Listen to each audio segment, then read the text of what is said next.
बिस्मिल्लाहिर्रहमानिर्रहीम। नाज़रीन, doctor Mohammad Ejaz special TV के प्रोग्राम सुपह खजाने में आपको खुश आमदीद है। नाज़रीन, आज का जो हमारा प्रोग्राम है वो ख़ास तौर पे सोशल इश्यूज़ इस तरह के कि जेल खाना जात में क्या होता है प्रिजन्स में, और प्रिजन्स को हम किस तरह इम्प्रूव कर सकते हैं, और इंटरनेशनल लेवल पे क्या है और हमारे यहाँ क्या हो रहा है, गवर्नेंस सिस्टम उसका क्या है, गवर्नेंस सिस्टम के ग्रे एरियाज़ कौन से हैं, इस पे हम बात करेंगे। हम अपने प्रोग्राम में खुश आमदीद कहते हैं मिर्ज़ा शाहिद सलीम बेग साहब को, जो फार्मर IG जेल खाना जात हैं और काफ़ी लंबा टेन्योर भी इन्होंने गुजारा और बेशुमार काम किए। तो बेग साहब, पहले तो सबसे ये बताएं कि गवर्नेंस सिस्टम ओवरऑल जेलों का क्या होता है? देखिए, ओवरऑल ये है कि सबसे ऊपर एक इंस्पेक्टर जनरल ऑफ प्रिजन्स पूरे पंजाब का होता है, फिर नीचे रीजन्स बने हुए हैं, यानी पूरे पंजाब को तकरीबन 9 रीजन्स में तकसीम किया हुआ है, और रीजन मींस डिवीजन, और हर डिवीजन का, हर रीजन का एक डिप्टी इंस्पेक्टर जनरल प्रिजन होता है, और फिर नीचे उसके सेंट्रल जेल्स होती हैं और डिस्ट्रिक्ट जेल्स होती हैं। सेंट्रल जेल का सुपरिटेंडेंट सीनियर सुपरिटेंडेंट जेल कहलाता है, वो डिवीजनल लेवल पे होती है, और फिर हर डिस्ट्रिक्ट में एक जेल होती है। इसके अलावा पंजाब में 2 स्पेशलाइज्ड जेलें हैं जुवेनाइल्स की, जहाँ 18 साल की कैटेगरी के बच्चों को रखा जाता है। एक फैसलाबाद में है और एक बहावलपुर में है, और एक वेमेन जेल है जो मुल्तान में है, जहाँ सिर्फ खवातीन को रखा जाता है, और खवातीन ही सुपरिटेंडेंट जेल होती है, स्टाफ होता है, और वो गवर्न करते हैं। अंदर की सिक्योरिटी उनके जिम्मे होती है, और बैरूनी सिक्योरिटी मेल हजरात के जिम्मे होती है। और इस तरीके से कुछ सब जेलें हैं, 3 सब जेलें हैं पंजाब की। एक शुजाबाद नई बनी है, फिर चकवाल है, इस 3 सब जेलें हैं पंजाब की। बिल्कुल ठीक। और जो घरों में नजरबंद किया जाता है जी, उसे सब जेल डिक्लेयर किया जाता है, उसे सब जेल डिक्लेयर किया जाता है। गवर्नमेंट ऑफ पंजाब किसी भी जगह को सब जेल डिक्लेयर कर सकते हैं। बिल्कुल ठीक।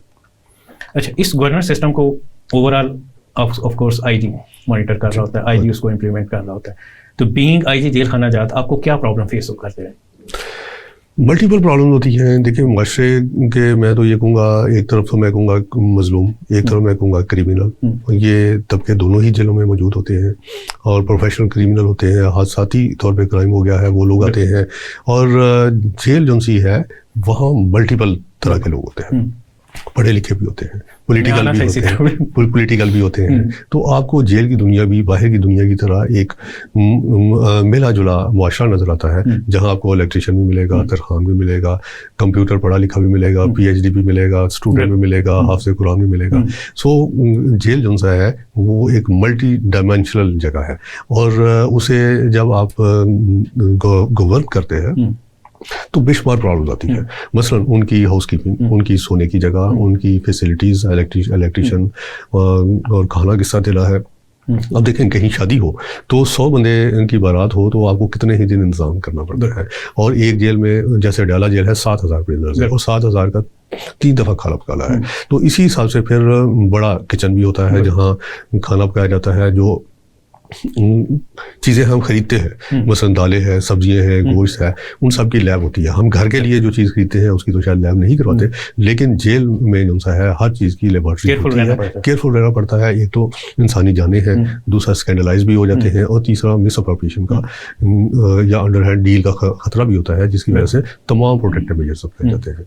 और दूसरी साइड पे कोर्ट्स है कि प्रिजनर्स को आपने कोर्ट में पेश करना है, और फिर प्रिजनर ने बीमार भी होना है, उसको आपने इलाज भी कराना है, एक जेल से दूसरी जेल में शिफ्ट करना है, एग्रीकल्चरल इश्यूज देखने हैं, क्योंकि हर जेल के साथ एग्रीकल्चरल लैंड होती है जहां आपने काश्तकारी करनी है, और सिक्योरिटी का ख्याल भी रखना है कि कोई एस्केप ना कर जाए। और जो सजा याफ्ता हो जाते हैं उनकी फिर सजा पे अमल दरामद कराना, जैसा कि कोर्ट ने सजा दी हो उसके मुताबिक उसको इम्प्लीमेंट करना। सो ये एक बहुत बड़ी फील्ड है, जिसको जिस तरीके से भी देखा जाए तो आप देखेंगे, आप कहेंगे कि इंतहाई कॉम्प्लिकेटेड फील्ड है। और अल्हम्दुलिल्लाह मैं इस महकमे में 5 साल IG प्रिजन रहा हूँ, और तकरीबन 9 साल मैं डिप्टी इंस्पेक्टर जनरल प्रिजन रहा हूँ। और अपने दौर में मैंने देखा कि जब मैं भर्ती हुआ था तो उस वक्त क्या प्रॉब्लम थी, और फिर जब मैं IG बना तो क्या प्रॉब्लम थी, और उनको जो मैंने प्रॉब्लम्स फील की अपने सुपरिटेंडेंट के दौर में, सीनियर सुपरिटेंडेंट जेल के दौर में, DIG के दौर में, उनको किस तरीके से ख़त्म किया जाए और ओवरकम किया जाए। जिसमें मैंने ये देखा कि जेलें बदनाम किस चीज़ से हैं। 2 चीज़ें हैं, एक तो लोगों का इस्तेसाल, बाहर से जो मुलाकाती आते हैं उनका, अंदर प्रिजनर्स का इस्तेसाल, प्रिजनर्स भी कोई हाजी नमाजी नहीं है, उनमें से भी मोस्टली क्रिमिनल है।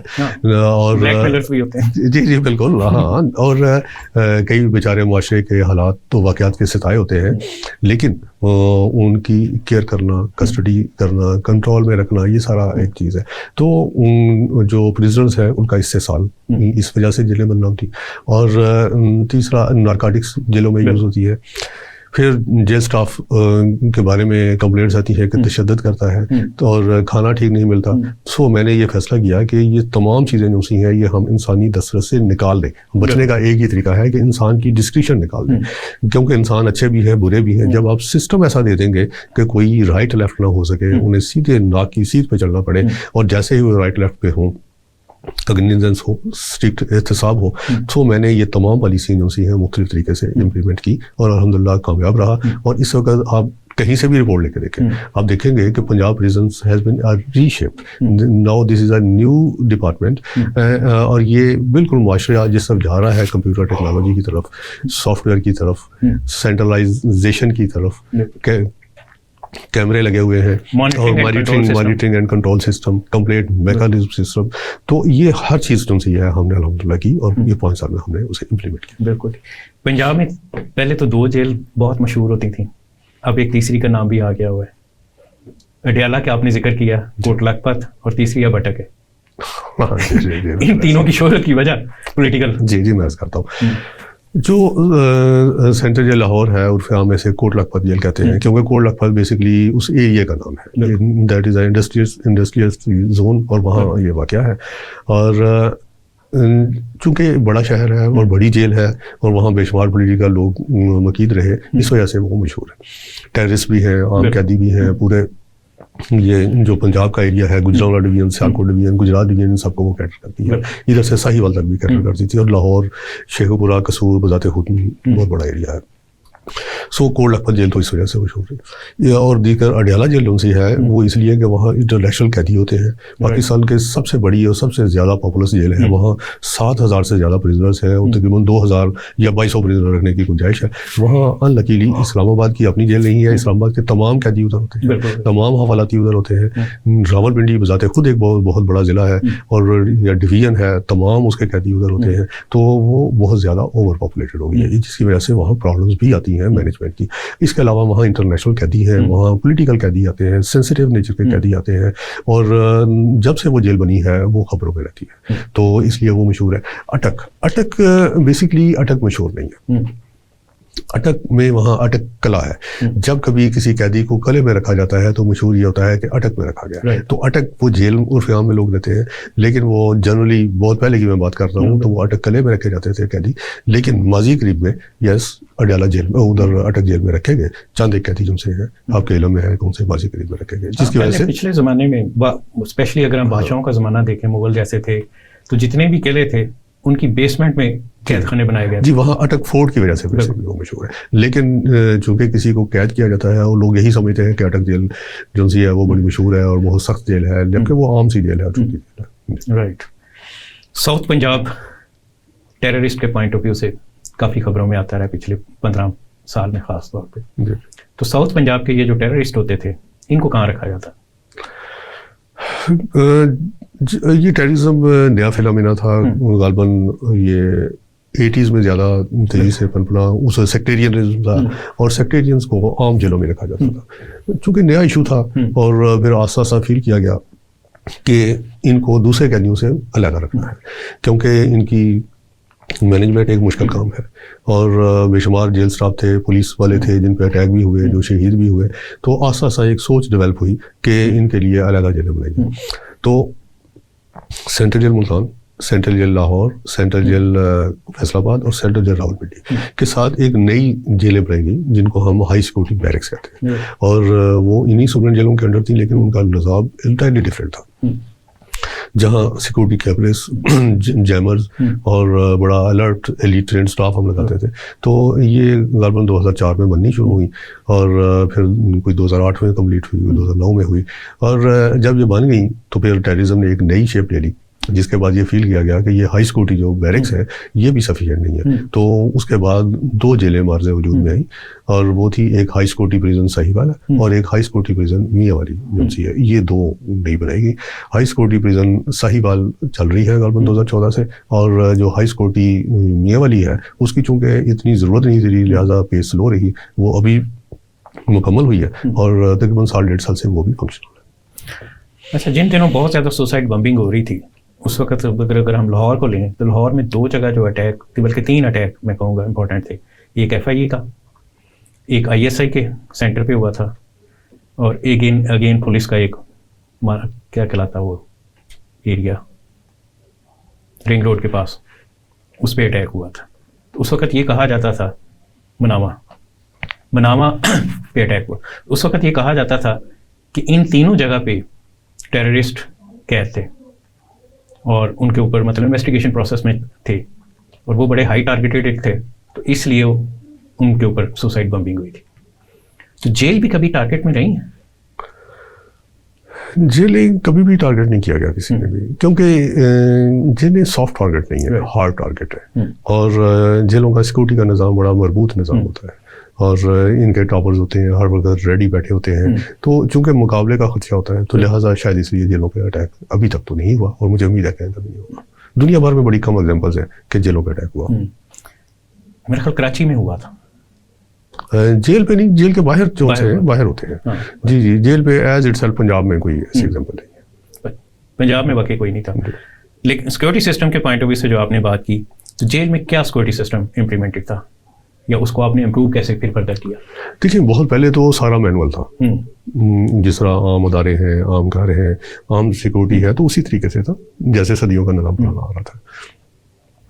तो सबसे पहले तो PITB से हमने रब्ता किया और SOPs तय किए, और फिर हमने उनको टारगेट्स दिए कि prison management and information system जो सा है वो डेवलप करें। इसके मुख्तलिफ मॉड्यूल्स हैं जिन पे हमने काम किया, जिनमें प्रिजनर्स का मॉड्यूल है कि प्रिजनर्स जो से हैं उनको कैसे एडमिट करना है। तो अब किसी भी जेल पे प्रिजनर एडमिट होता है तो उसकी बायोमेट्रिक्स होती है, उसके तमाम उंगलियों के, अंगूठों के निशान लगाए जाते हैं, हाथों के निशान लगाए जाते हैं जो कंप्यूटराइज होते हैं। उसकी तस्वीर ली जाती है और तमाम डाटा उसका कंप्यूटराइज किया जाता है, यहाँ तक कि उसका नाम, उसके वालिद का नाम, उसके दादा का नाम, वालदा का नाम, और फिर क्रिमिनल हिस्ट्री उसकी जो सी है। क्योंकि पहले तो ये था कि एक आदमी एक ही जेल में बार बार आ रहा है, तो उसका रिकॉर्ड किसी को ज़बानी याद है तो वो तलाश कर लेगा, मैनुअल है, अदरवाइज पॉसिबल नहीं था।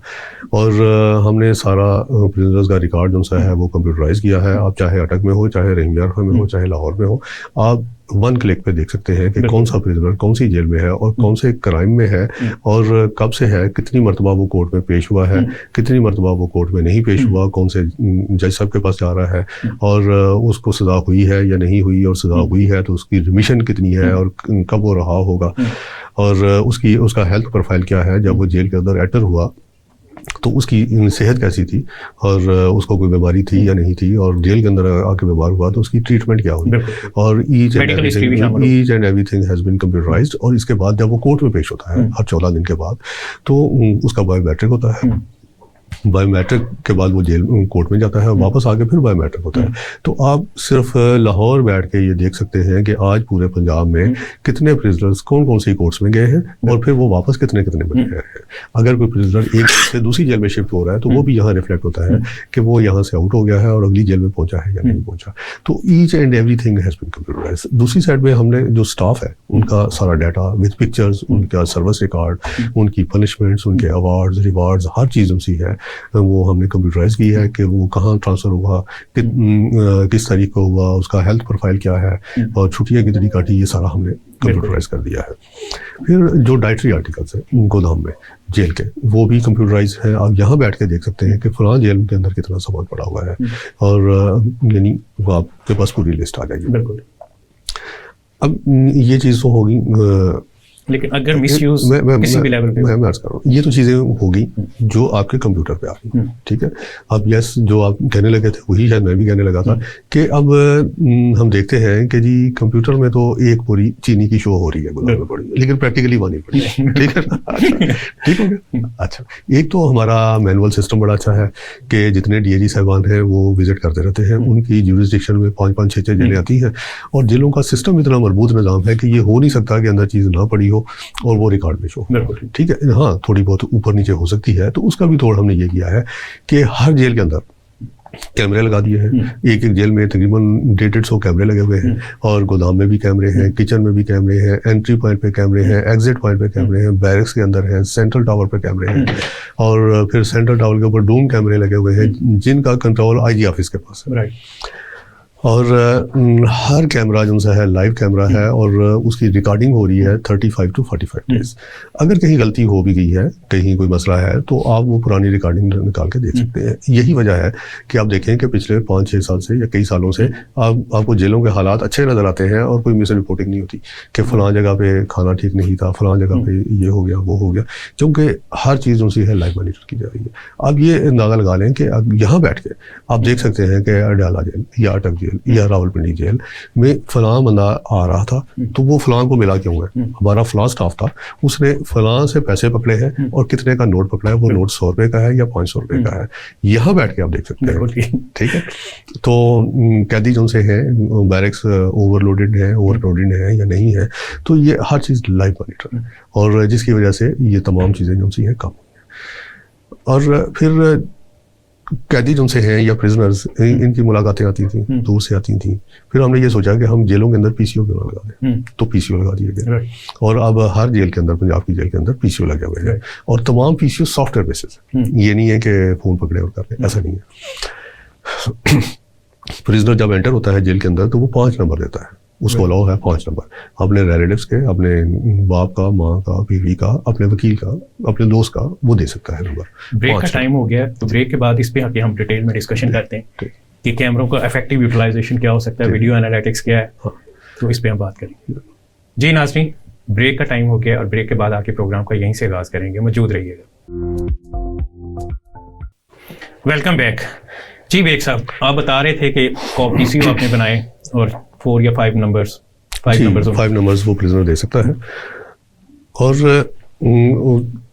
प्रिजनर हर हफ्ते 30 मिनट उन नंबरों पे बात कर सकता है। ये उसकी मर्जी है, चाहे एक ही नंबर पे 30 मिनट बात कर ले, एक ही दफ़ा बात कर ले, या वो डिवाइड करके बात कर ले, और ज़्यादा प्रिजनर्स डिवाइड करके बात करते हैं कि आज किसी से कर ली, कल किसी और से कर ली, परसों किसी और से कर ली। तो जैसे ही नेक्स्ट वीक आता है, तो 30 मिनट्स दोबारा अपलोड हो जाते हैं। और इसका हमने बाकायदा ऑक्शन के जरिए कंटेक्ट किया था वतीन वालों के साथ, और वतीन का सॉफ्टवेयर जो सा है वो ये सारी चीज़ों को देख रहे हैं, और जैसे ही 30 मिनट्स पूरे होंगे तो वो कट हो जाएगा, दोबारा नहीं मिल सकेगा। अच्छा, फिर यहाँ हमने एक और चीज़ देख ली, क्योंकि ह्यूमन एलिमेंट है कि एक प्रिजनर जो सा है वो दूसरे प्रिजनर की जगह भी बात कर रहा है, ठीक है, क्योंकि जहाँ सीधे रास्ते पे चलते हैं वहाँ तोड़ भी निकालने की कोशिश करते हैं। तो हमने फिर हर चीज़ जो सी है बायोमेट्रिक कर दी, यानी जितने हमारे टेलीफोन सेट्स हैं वो बायोमेट्रिक है, यानी प्रिजनर जो सा है वो अंगूठा लगाएगा तो उसी का सेट ऑन होना है, और फिर वो बताएगा कि भी इतने मिनट्स आपके बाकी है और आप बात कर सकेंगे, वो उतने मिनट बात कर लेगा, ठीक है। तो ये हम उसके अंदर नई इख्तरा एक लेकर आए। फिर अब वीडियो कॉल भी शुरू होगी, कि वीडियो कॉल अभी इब्तदाई मराहिल में है, और उसकी चेकिंग जारी है, और एक्सपेरिमेंट्स हो रहे हैं, और आस्ता आस्ता वो पूरे पंजाब में इम्प्लीमेंट हो जाएगी। पायलटिंग जिसको हम कहते हैं बेसिकली, अभी पायलटिंग, जी पायलटिंग है, कोडक जेल में स्टार्ट होगी। और अगर हम जो डाटा आप ले रहे हैं, सारा कैमरे आपने लगाए हैं 150 के करीब, सेंट्रल टावर भी है, पहले हम सेंट्रल टावर पे बात कर लेते हैं। सेंट्रल टावर का यूज़ क्या है? वहाँ जो मॉनिटरिंग एंड कंट्रोल वाले बैठे होते हैं वो फिजिकल भी कर रहे होते हैं, और इसके थ्रू भी, कैमरास के थ्रू भी? नहीं, जो जेल है एज इटसेल्फ अंदर, वो सारी की सारी मैनुअल चल रही है, ठीक है, कोई सॉफ्टवेयर पे नहीं चल रही, वो सारी मैनुअल चल रही है। जो कैमरे हैं ये हर जेल के कंट्रोल रूम में लगे हुए हैं, एडमिनिस्ट्रेटिव ब्लॉक के अंदर। वहाँ जैसा सेफ सिटी की आप एग्जाम्पल ले लें, सेफ सिटी लाहौर, तो यहाँ ये लोग उनसे हैं, पूरा शहर तो चल रहा है मैनुअल, लेकिन और कैमरे लगे हुए हैं, ये लोग मॉनिटर कर रहे हैं। जहाँ की प्रॉब्लम होती है वहाँ बताते हैं कि वहाँ ये प्रॉब्लम है। सो कंट्रोल रूम है हर जेल के अंदर एज इट सेल्फ है, उसके ऊपर मॉनिटर करने वाला है DIG साहिबान का, वो अभी सेटअप लग रहा है। और उससे ऊपर सेटअप है इंस्पेक्टोरेट ऑफ प्रिजन का। इंस्पेक्टोरेट ऑफ प्रिजन जो है उसकी एक्सेस पूरे पंजाब की तमाम जेलों तक है।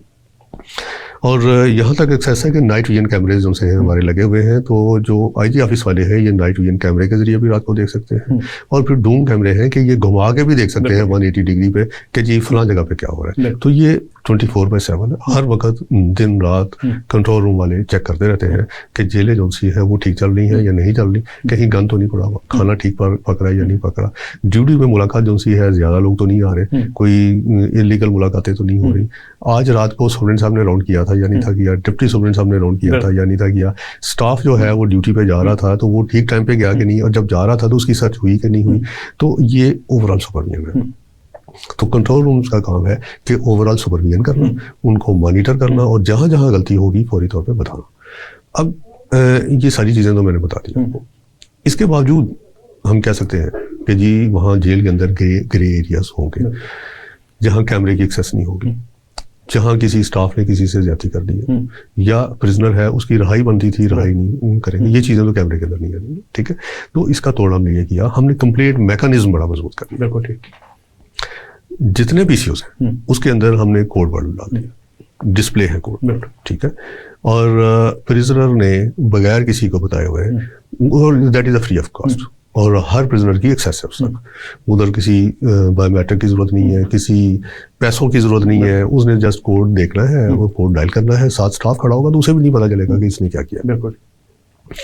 और सीधी बेल आएगी, यहाँ इंस्पेक्टोरेट ऑफ प्रिजन है, यहाँ बेल आएगी, यहाँ चाको जबाल स्टाफ बैठा हुआ है, 24/7 बैठा होता है, और वो उनसा है फौरी तौर पे उसे पूछेंगे कि जी क्या मसला है। वो पहले अपना तारुफ करवाएगा कि मैं फलां जेल से बात कर रहा हूँ, ये मेरा नाम है, ये मेरी प्रॉब्लम है, मेरी डेट ऑफ रिलीज बनती थी लेकिन मुझे रिलीज नहीं किया जेल वालों ने, मैंने कोर्ट प्रोडक्शन के लिए जाना था तो मुझे कोर्ट प्रोडक्शन में नहीं भेजा, मेरे से फलां बंदे ने पैसे ले लिए, मैं बीमार हूँ, मेरा इलाज नहीं करा रहे, यानी हर तरह की प्रॉब्लम वो बता सकेगा। और ये वॉइस रिकॉर्ड होगी, यानी ये नहीं हो सकता कि कंप्लेंट होगी और वो खत्म होगी, नहीं, ये वॉइस रिकॉर्ड होगी, इसके ऊपर असिस्टेंट सुपरिटेंडेंट बैठा होगा, वो चेक करेगा, फिर फौरी तौर पे वो डिप्टी सुपरिटेंडेंट को देगा, वहाँ से सुपरिटेंडेंट जेल को देगा, यहाँ जो इंस्पेक्टोरेट में सुपरिटेंडेंट जेल फौरी तौर पे वहाँ के सुपरिटेंडेंट जेल, ये तमाम हॉटलाइन पे विद इन मिनट्स रखते होंगे, ये विद इन डेज नहीं है। और जो भी कंप्लेंट है या थी वो 24 आवर्स के अंदर रिड्रेस होनी है। अगर वो रिड्रेस नहीं होगी तो फिर ये मामला DIG के पास चला जाएगा और IG के पास चला जाएगा कि सर ये कंप्लेंट आई थी, हमने कोशिश की, रिड्रेस नहीं हुई, या वो चेक कर ले, तो फिर IG जो सा है उसे फाइनल चेक करेगा और उसे रिड्रेस करेगा। और ये बड़ा क्विक है। एक तो हमने ये कर दिया, फिर हमने जेलों के बाहर PT सेल नंबर और मोबाइल नंबर, जहाँ कंट्रोल रूम में हमने एक मोबाइल सेट भी दिया हुआ है और व्हाट्सएप नंबर भी दिया हुआ है हर जेल के अंदर। और यहाँ तक कि हर प्रिजनर का जो हिस्ट्री टिकट है उसके ऊपर ये नंबर प्रिंट करवा दिया हुआ है हमने, कंप्लेंट नंबर, मोबाइल नंबर, यहाँ का PT सेल नंबर, ये और फिर एक हमने मोबाइल ऐप लॉन्च की है, वो भी उसके ऊपर हर चीज़ की एक्सेस प्रिजनर्स की जेब कि वो वहां से जेब में से निकाले, देखे और उस नंबर पर डायल कर दे। तो अब प्रिजनर जो सा है वो PT सेल नंबर तो वहाँ अंदर से डायल करने से रहा या व्हाट्सएप कॉल करने से रहा। तो ये है हमने एक्सेस बेसिकली दी उनके लवाकिन को या आम शहरियों को कि वो घर बैठ के व्हाट्सएप कॉल कर लें, PT सेल पे कॉल कर लें, मोबाइल पे कॉल कर लें, और कॉल करके तो बताएं कि हमारा अजीज़ वकार जेल के अंदर था, उसे ये प्रॉब्लम है और ये हल करें। फिर मोबाइल ऐप लॉन्च कर दी है, जहाँ आप अपने मोबाइल से मोबाइल खोलें, ऐप निकालें और वहाँ आप कंप्लेंट लॉन्च कर दें, आपको जवाब आएगा बाकायदा। तो इस तरीके से हमने कंप्लेंट मैकेनिज्म बड़ा मजबूत कर दिया है, जिसकी वजह से भी कंप्लेंट्स में कमी आई है। फिर आप देखें, आप ये नोट कर रहे होंगे कि आजकल TV चैनल्स पे जेलों के खिलाफ कोई इतनी खबरें नहीं चल रही और काफ़ी सालों से नहीं चल रही। ठीक है, एक तो ये रीजंस हैं जो मैंने बताई कि ट्रांसपेरेंट मैकेनिज्म। फिर हमने एक मीडिया सेंटर भी बना दिया जहाँ दीवार के ऊपर बेशुमार LCDs लगी हुई हैं और वहाँ तमाम चैनल या मोस्टली चैनल चल रहे हैं, सामने स्टाफ बैठा हुआ है और उनका काम सिर्फ चैनल्स को देखना है और देखना है कि किसी जेल की कोई खबर चली कि नहीं चली, महकमे की कोई खबर चली कि नहीं चली।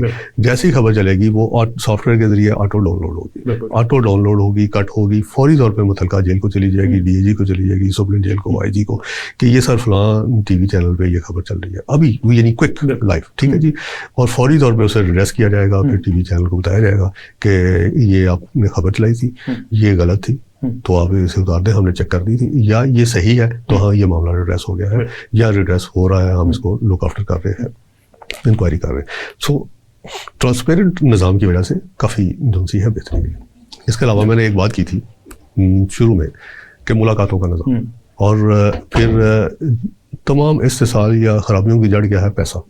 अब इन दो इश्यूज़ पे बात करते हैं और आप हैरान होंगे, ठीक है, कि हमने किस तरीके से इसे ओवरकम किया है। एक तो मुलाकातों का तमाम निज़ाम कंप्यूटराइज कर दिया हमने, ठीक है, यानी जैसे आप किसी बैंक में जाते हैं और क्यू में लगते हैं, पर्ची निकालते हैं, बैठ जाते हैं, आप वो पकड़ दकड़ की जरूरत नहीं है। आप जेल पे गए, वेटिंग रूम में गए, मशीन पे बटन पुश किया, ठीक है, मेल फीमेल, वो मेल वाला है तो पर्ची निकल आई, फीमेल की पर्ची निकल आई, वहाँ बैठ के, और फिर वहाँ टोकन नंबर पुकारा जाएगा, आप काउंटर पे चले जाएंगे, वो आपका ID कार्ड लेगा और कंप्यूटर पे एंटर करेगा, ठीक है, और आपको स्लिप दे देगा, ठीक है। अगर आप की मुलाकात अलाउड नहीं है तो वो वहाँ ही बता देगा कि जी ये वजह है, आप पहले कल कर गए थे और हफ्ते में 2 मुलाकातें होती हैं, अब तीसरी नहीं हो सकती, जो भी रीज़न होगी वो बता देगा। प्रिजनर कोर्ट में गया हुआ है तो वहाँ से ही पता चल जाएगा कि आप वेट ना करें, आपका प्रिजनर आज कोर्ट में गया हुआ है।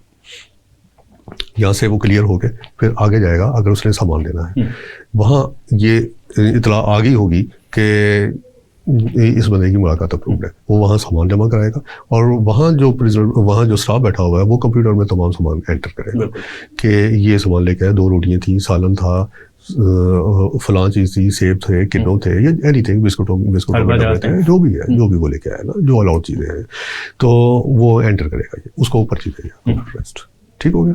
अब यही पर्ची जो सी यहाँ निकली है पर्ची, यही अंदर सेंट्रल टावर में निकलेगी, यानी सेंट्रल टावर में कहता हूँ जेल का जो central control and command system है, जो फिजिकली जेल के अंदर मौजूद है, वहाँ निकल आई।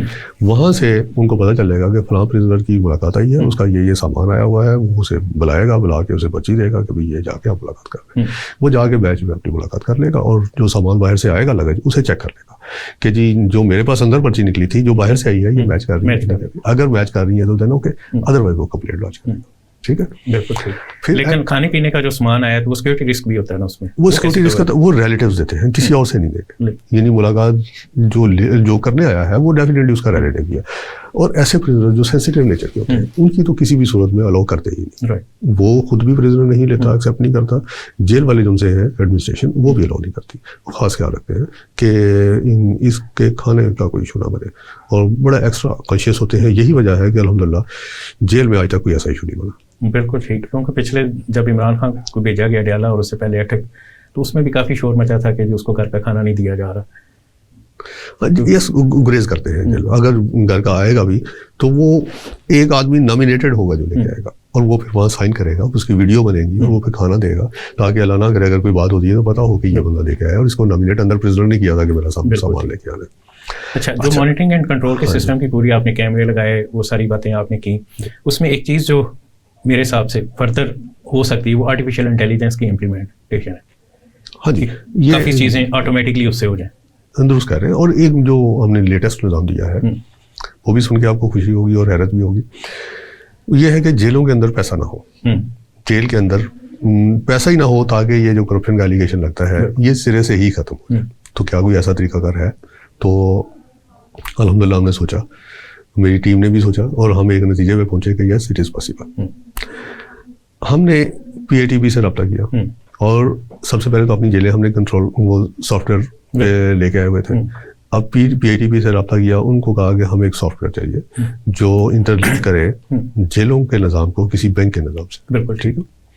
फिर बैंक ऑफ पंजाब से रब्ता किया हमने कि हम आपके पास एक अकाउंट खुलवाना चाह रहे हैं, और हमारी ट्रांजैक्शन जो प्रिजनर्स की ट्रांजैक्शन है ऑल्दो माइक्रो लेवल पे है, बहुत छोटी छोटी, और ये तकरीबन 1 अरब रुपए की बनती है साल की, तो आप हमारा अकाउंट खोल लें। लेकिन माइक्रो ट्रांजैक्शन है, यानी 10 रुपए की भी है, 100 रुपए की भी है, 400 रुपए की भी है, और पूरे पंजाब में फैली हुई है, 365 दिनों पे है, और लाखों ट्रांजैक्शन मिलके तो ये बनती है वो।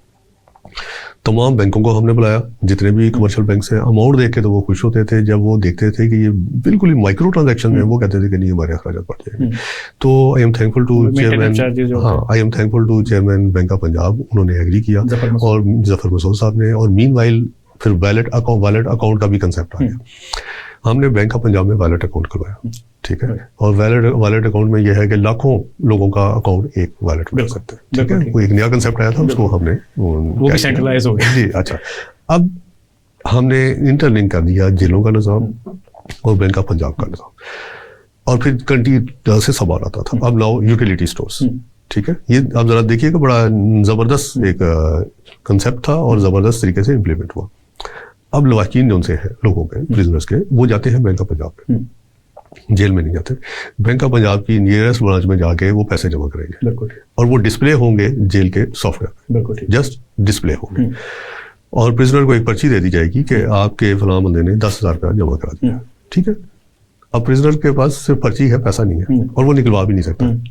अब उसने ऑर्डर देना है, फर्ज कर रहे हैं उसने बिस्किट्स लेने हैं, उसने पेप्सी की बोतल लेनी है, उसने कोई ऐसी चीज़ लेनी है जो अलाउड है जेल में, तो वो ऑर्डर देगा बायोमेट्रिक डिवाइस के ऊपर, जिसके ऊपर रेट भी दर्ज है, फीड है, और आगे आइटम भी दर्ज है। वो पूरा बताएगा कि जी ये चीज़ चाहिए, ये चीज़ चाहिए, वो दिखा के उसका अंगूठा लगवा लेगा कि यस उसने ये ऑर्डर प्लेस किया। जैसे वो अंगूठा लगाएगा तो ये यूटिलिटी स्टोर जो मुतलका है, जो जेल के अंदर है, वहाँ ये ऑर्डर डिस्प्ले हो जाएगा। वो सामान पैक करेगा, वहाँ सामान पैक करके अंदर भेजेगा। प्रिजनर ये देखेगा उसे कि मेरा सामान पूरा है, कैमरे के अंदर, ठीक है जी, देखेगा पूरा है, जो मैंने ऑर्डर दिया था वही है। जब वो सेटिस्फाई हो जाएगा तो फिर दोबारा वो बायोमेट्रिक करेगा, तो अब उसके वैलेट अकाउंट से पैसे निकल के यूटिलिटी स्टोर के अकाउंट में चले जाएंगे। इसी तरह उसके वैलेट अकाउंट से पैसे निकल के पीसीओ के अकाउंट में चले जाएंगे। तो अब जो मिस अप्रोप्रिएशन है उसका चांस 0% है। इसमें जो आपने जो मजेदारी की पीएटीबी का रोल की बात की, तो पीएटीबी को काफ़ी अर्से से मैं मॉनिटर कर रहा हूँ। उन्होंने ई गवर्नेंस के पॉइंट ऑफ व्यू से काफ़ी काम किया, ई पे भी है और बेशुमार खिदमत मराकज़ भी बनाए हुए हैं। ड्राइविंग लाइसेंस का भी अब काफ़ी सिस्टम ऑनलाइन हो गया हुआ है। तो साजिद लतीफ़ साहब उसको एज अ डीजी हेड कर रहे हैं, और वो अब पंजाब से बाहर भी अपनी सर्विसेज दे रहे हैं, इवन इंटरनेशनल लेवल पे भी सर्विसेज दे रहे हैं। तो एक रोल मॉडल बन जाता है और वो फिर चलता है। तो मेरा ख्याल है कि उनको जो उसका सेकंड पार्ट है आर्टिफिशियल इंटेलिजेंस वाला, कि ऑटोमेटिक काफ़ी सारी चीज़ें हो जाए, बजाय इसके कि वो मैनुअल लोग देखें और फिर उसको इम्प्लीमेंट करें, तो ऑटोमेटिकली आर्टिफिशियल इंटेलिजेंस के थ्रू वीडियो एनालिटिक्स बिल्ड हो। अब वीडियो एनालिटिक्स का प्रॉपर जो यूज़ है वो बहुत है, क्योंकि डाटा वो आपका क्रिएट हो रहा है, ठीक, बिग डाटा के फॉर्म में वो अब आ रहा है, उसका यूटिलाइजेशन क्या है, ये अब एक जो है ना नेक्स्ट फेज मेरे हिसाब से बनता है कि जी आप दुरुस्त पा रहे हैं। लेकिन ये जो मैंने आपको बातें बताई हैं, ये अभी इर्तकाई मराहिल में है, क्योंकि आप बेहतर जज कर सकते हैं कि प्रिजनर जो है इतने पढ़े लिखे नहीं है, तकरीबन 90% ने तो मैट्रिक ही नहीं किया हुआ, 50% 80% तो जेल किसी स्कूल में नहीं गए हुए, और फिर जेल स्टाफ जो है वो एक खास डगर पे चल रहा था। तो अभी एक्सेप्टेबिलिटी उसका इशू है, और ये हमने इसके लिए रखे थे 5 साल के 5 साल, जिसमें से 2 साल तकरीबन गुजर गए हुए। तो 5 साल में एक्सेप्टेबिलिटी हो जाएगी, रेजिस्टेंस खत्म हो जाएगी, और फिर इसके अगेंस्ट जो होता है नेचुरल रेजिस्टेंस। और इवन मेरे पास बटनों वाला मोबाइल था, तो मैं पढ़ा लिखा था, तो मुझे टच मोबाइल पे आने में बड़ी देर लगी, मैं आता ही नहीं था, टाइम लगता, ठीक है ना। तो एक्सेप्टेबिलिटी जो है ना वो मेन थिंग है। जब ये एक्सेप्टेबिलिटी हो जाएगी और ये इम्प्लीमेंट हो जाएगा, क्योंकि जो मैंने आपको बैंक का बताया है that is a very complicated world में, वो यूनिक सिस्टम है, और मुझे फख्र है कि we are pioneer of this system, कि हमने बायोमेट्रिक के जरिए ही तमाम ट्रांजेक्शन कर दी वर्ल्ड ओवर। ये याद रखिएगा किसी और जेल में किसी और मुल्क में ये नहीं है, ठीक है। और इसलिए फिर अभी आगे चलना है। मसलन जैसे मैंने बताया है कि वॉलेट अकाउंट, उसके बाद अगला है रास RAAST, वो स्टेट बैंक ऑफ ने एक स्कीम दी हुई है कि आप मोबाइल के जरिए भी चार्ज कर सकेंगे, ठीक है, इजी पैसे के जरिए भी, जाज कैश के जरिए भी, या किसी भी बैंक से वन लिंक के जरिए। तो अभी इसने उस मरहले में जाना है, और उसके बाद फिर अगली। मिर्जा साहब बहुत बहुत शुक्रिया, क्योंकि प्रोग्राम का टाइम खत्म हो गया। हमारी कुछ चीज़ें अभी रह गई हैं जिस पे डिस्कशन करनी है, वो नेक्स्ट प्रोग्राम में हम करते हैं, और आपके साथ मेरे 3-4 प्रोग्राम करने पड़ेंगे। जी आपका बहुत शुक्रिया, आपने टाइम दिया और मुझे मौका दिया कि मैं बता सकूं कि गवर्नमेंट के अदारे बहुत अच्छा फंक्शन कर रहे हैं, और कोशिश कर रहे हैं कि प्रॉब्लम्स को कम से कम किया जाए और लोगों के लिए आसानी, और टेक्नोलॉजी को किस तरह टेक्नोलॉजी को यूज़ करें।